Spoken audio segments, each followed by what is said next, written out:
Welcome to Indie Depth, the show where we go in depth with independent filmmakers.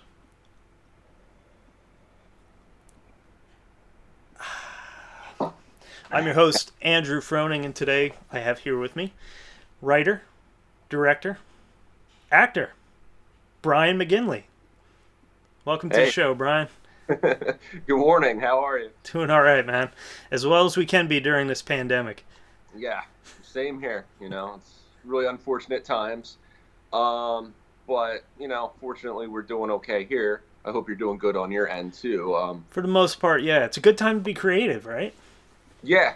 There's a lot of time on our hands, and I know for me, I've actually have had more time during the pandemic than I normally do. I'm a lot busier now, actually, so which Yeah. is positive. So Yeah, I feel the same. Like work is, there's a little more work. I'm working yeah. from home part of the time when I'm not at the office or going out in the field, working with only a few people. So it kind of minimizes the risk, but it's still out there and it's super stressful. Yeah, it is. You got to be careful, and I think that's the one thing that we're always thinking about with social distancing. Even hygiene, Sure, coming back, hand washing, and things like that. So it's you got to be careful with what you're dealing with out there. So sure. Now, as I understand it, for your latest script, you're taking us to a better time. Um, yes, the 1930s, 40s era. yeah, 1947 to be exact. So it's post World War II. Um, but it's an interesting time. Obviously, a time where I was not around, so got to do a little research, Sure. things like that. But it's an exciting script. I actually wrote the story first, and now I'm actually transcribing or adapting it into the script. So it's going to be a web series, not a film, Oh, okay. which is kind of different for me. I haven't really done much along webisodes and things like that. I've basically dealt with film. I think I did one sitcom that was about it, so that was kind of like a web series. But we Okay. pulled on that kind of early, so Yeah, web series are fun, especially when you get into the structure, because if yeah, you're writing for the web, it's all about being concise, which personally I love. yeah, You've got maybe two locations, maybe three, maybe one, yeah, and you have to start it, you have to make it exciting, and then you have to end it. And typically, I've ended a lot on cliffhangers because I want people to come back next week and I want people to forget. right, yeah. And you've done that really well with the connection Oh, because it's thank just you. you're constantly just like, what's going to happen next? Yeah. What exactly is going on? What's going on behind the scenes of what the plot is? So, and that's the cool thing about it. You're still kind of guessing where everything's going, and that's what you need to keep the mystery going. It's So, yeah, it's all about mystery and just personally for me, it's keeping the audience engaged in the yeah, story. Like I don't give you absolutely everything from the jump. I give you enough that you're like, okay, this is kind of familiar. I can place this. I get what's going on, but then something might happen where it's a little different, and you have to reevaluate. yeah. So I definitely trust my audience because I like to watch stuff like that that makes me think. Right. So Yeah. There's a lot of stuff out there. Like I think of David Lynch when you talk about that because yeah, you're not ever sure what's going on, but you're always intrigued. So, yeah, definitely good choice for an example there. I never yeah. know what the hell's going No, no. on. You I go don't I don't back. know if he like clearly knows if you'd ask him for some of the films. No, he keeps it pretty abstract. I think he just throws it out there. Yeah, I love the meme. Elaborate on that. No, that's great. So you're Work. talking about post World War II, 1947. We were not alive back then. What do you look at for research? Because for writing a period piece, you have to know about the period. Yeah, absolutely. Well, there's a lot of things, a lot of basic things, that you think about. Things that we don't really take for granted. I mean, cell phones. Obviously, there's no cell phones, but what does the telephone look like Mm. back then? I haven't really dealt with that, for example, but a good example is police radio. Okay, so were police radios, were they functional back then? And they were, because if you go into, I think I did a little research, and I think it was like in the 30s, maybe late 30s or early 40s. So if I have a police officer having to, make a call over the radio, I have to see, is the radio existing? Because you don't know. Yeah. You think about the radios they had then too, just your standard radio, domestic radio in your home and stuff. It's not the same thing as even they had in the 50s or the 60s. So we're closer to the 50s, being in the later half of the decade, but you got to look at like what is actually existent. For example, I have a scene with the California State Police, and basically there was not a SWAT team at that time. So you have, I had a sniper for the situation, but you can't use the term SWAT team. There's no, special weapons and tactics going on there at that time. So Right. stuff you got to think about to kind of fill in those holes that just might be, it might be there if you just ignore things that you take for granted for this time. So Sure. And society too, very different coming out of World War II. There's a lot of optimism, but I'm sure there was also a lot of people who had been affected by the war, PTSD. They didn't know what that was back then.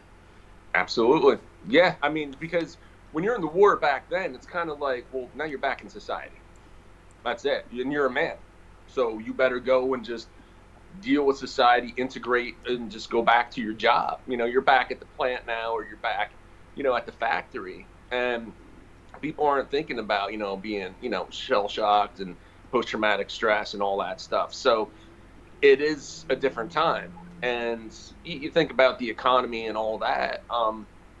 I don't really know the logistics or the economical factor at the time, but how many people were really doing good right after the war with financially? There's a lot of money spent on that. So maybe that's why some of these criminals are doing the things they do, or maybe they're just born bad. I don't know. It's up to psychologists of the time, and Yeah.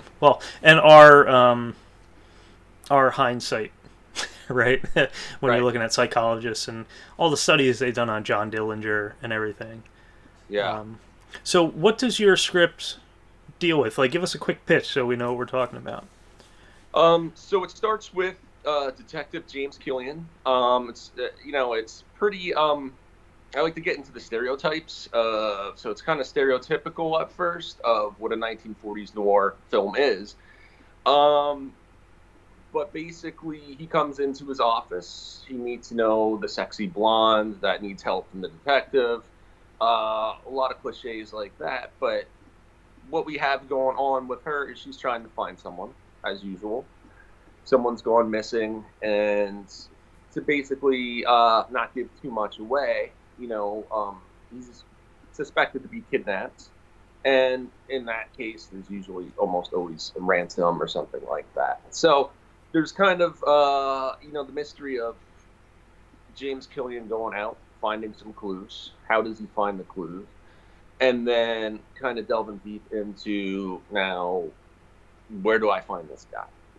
And that's basically just a brief summary of what it means to start this mystery. It's kind of like, not to give too much away, but there's twists and the turns. And that's what I feel is you got to keep everyone on their toes all the time. And it's going to be a different medium doing it, like you said, with a web series where it's just like, it might be 5 minutes at a time. You're using one or two locations. So it'll be different for me, I think. Yeah, and I think you're set up perfectly because you have to work within those stereotypes or almost like cliches even, just to center the audience. But once, that's perfect because they think they know where they are. And then you can start subverting those. Mm-hmm. And you can get some really cool things, and you get somebody to say, okay, there's a new spin on this take that I love, and what drew me to this, I'm now going in a slightly different direction. Right. So yeah, and that's what makes it so powerful, is to just, You get in there, like, you know, you talk about cliches of what the story is, especially with 1947. It's just there's a lot of, you know, stereotypical cliches, like just the detective walking into the office. There's the sexy woman already waiting for him. You know, a lot of flirtatious stuff going on in the beginning. You know, connections and how's it going to go. And then, you know, then you start slowly bringing that stuff out that kind of, you know, is a plot point, a plot twist that, you know, leaves people kind of thinking, well, what is going to happen next? Sure. So, Keep them guessing. That's what mystery's all about. that is it. Keeping the mystery alive. Now, research. Did you look to books, internet articles? Where did you go, and was there some place that you didn't expect to go that you found? I kept my research pretty basic with Google. I didn't really do an extensive amount, but enough that would keep me going for a while as I was pausing and figuring out, well, what type of car are they driving at this time? What's the typical car that not only is in 1947, but that a gangster would drive? You know, what type of guns were they using? Things like that. So, like, you know, a Plymouth Deluxe might be something that a gangster would drive. Obviously, Tommy submachine guns, they'd be using Thompsons. Different things like that. You know, like, what are the criminals using? What's a standard car, a basic car that this detective would use? Because he's not going to be driving, you know, a top-notch car. You know, he's not going to be using the most expensive car around. So it's basic stuff like that. What's a standard car? What's something that maybe was considered more brand new in the early 40s that could still be driving in 1947, you know? Right. It's the details that count. Yeah, exactly. And we've got Google at our fingertips, so if you have a question or you're thinking about something, or if you've written a cell phone into 1947, time to check the Google. I'm hoping people aren't doing that, but, you know, you never know these days. Maybe some people think like the regular phone, the rotary phone is 1947, but right. That's more Nope. 80s, you know. Yep.